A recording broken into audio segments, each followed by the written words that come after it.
फिरौन के महल का खुफिया कमरा। रेगिस्तान की रात अजीब होती है, कभी खामोश और कभी हवा ऐसी चलती है जैसे सदियों से दफन राजों को जागते हुए महसूस कर लिया हो। नील के किनारे दूर उफुक पर एक साया सा उभरता है। वो कोई पहाड़ नहीं, कोई सहरा नहीं, बल्कि एक अजीम महल है, फिरौन का महल। एक ऐसा महल जिसकी बुनियादें ताकत, गुरूर और जुल्म के शोर पर रखी गईं। महल के बाहर की चमक दमक हैरान कर देने वाली थी। ऊंचे सुतून, सुनहरी दरवाजे और बड़े बड़े हॉल जिनमें बेशकीमत कीमती पत्थर जड़े थे। मगर असल राज उन कमरों में था जो कभी रोशनी के सामने नहीं आए।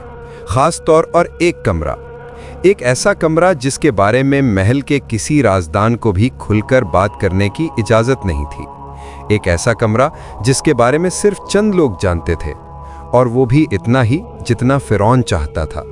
महल के अंदर कदम रखते ही शोर कम होना शुरू हो जाता है।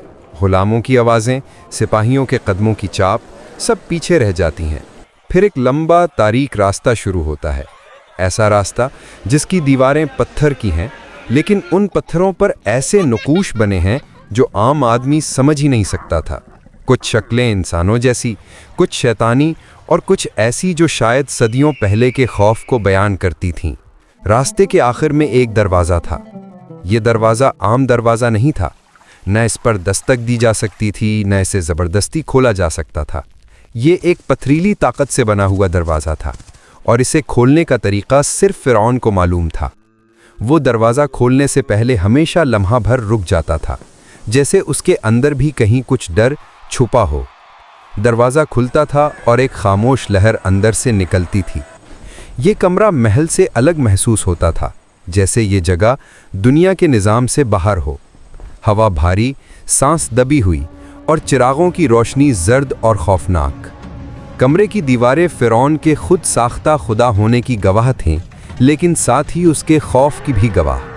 कमरे में कदम रखते ही एक अजीब सी ठंडक उतरती। ऐसा लगता जैसे माजी की सारी बद्दुआएं, सारी चीखें इसी हवा में मुअल्लक हों। कमरे के दरमियान एक तख्त रखा हुआ था। वो सोने का नहीं था, बल्कि संगे मरमर का। फिरौन इस पर बैठकर अपने देवताओं के सामने फरियाद करता था। फरियाद? हाँ, वही शख्स जो दुनिया को खौफ में रखता था, यहाँ आकर झुकता था। उसके अंदर छुपा खौफ बाहर आने लगता था। दीवार के बाएं हिस्से में कई संदूक रखे थे। इन संदूकों को कभी खोला नहीं जाता था, मगर इनमें सोने, मोतियों या दौलत का ज़ख़ीरा नहीं था। इनमें महफूज थे मंतर, जादू, वो सब तहरीरें जिनके ज़रिए फिरौन अपने इक़्तिदार को मजबूत रखता था। ऐसे कागज़ जिन पर खून से लिखे हुए लफ्ज़ थे, ऐसे नक्श जो किसी दौर के जादूगरों ने अपनी जान पर खेल कर बनाए थे। कमरे की एक दीवार पर बनी तस्वीरें सबसे ज़्यादा खौफनाक थीं। उनमें फिरौन अपनी ताकत दिखाता नजर आता था। जादूगर उसके सामने झुक रहे थे, लोग उसके कदमों में गिरे हुए थे। मगर एक तस्वीर बाकी सबसे छोटी थी, लेकिन सबसे ज़्यादा खौफनाक। इसमें फिरौन के चेहरे पर हकीकी खौफ नजर आता था, ऐसा खौफ जो वो दुनिया से छुपाता था। ये तस्वीर उस वक्त की थी जब मूसा अलैहिस्सलाम ने उसके सामने असा फेंका था और वो अस्तहा बन गया था। फिरौन के अंदर जो खौफ पहली बार जागा, वो इसी कमरे में हमेशा जिंदा रखा गया। वो तस्वीर हर रात फिरौन को याद दिलाने आती थी कि हकीकत क्या है और झूठ क्या। कमरे के एक कोने में एक छोटा सा चिराग हमेशा जलता था। ये चिराग आम रोशनी नहीं देता था। कहा जाता है कि इसमें जलने वाला तेल किसी कुर्बानी से लिया गया था। इस रोशनी में बैठकर फिरौन अक्सर अपने आप से सवाल करता, क्या मूसा सच कहता है? क्या मैं वाकई खुदा हूं या कोई और ताकत है जो मुझसे बड़ी है? मगर अगले ही लम्हे उसकी अना जवाब देती, तुम ही सबसे बड़े हो, तुम ही खुदा हो। वो अपने डर को झूठ में बदल देता, मगर खौफ तो वहीं रहता, उसी कमरे की दीवारों में कैद। एक रात फिरौन इस कमरे में अकेला बैठा हुआ था। बाहर तूफान था, आसमान पर कड़कती हुई बिजली जैसे महल को हिला रही थी। फिरौन ने अपनी तख्ती उठाई और उसके मंतर पढ़ने लगा। ये वो मंतर थे जिन्हें वो अपनी ताकत की बुनियाद समझता था, मगर उस रात अल्फाज उससे लड़खड़ा रहे थे। उस रात उसे हर चीज अजीब लग रही थी, जैसे दीवारों पर बनी शक्लें उसे देख रही हों, जैसे मंतर उस पर असर करना छोड़ चुके हों।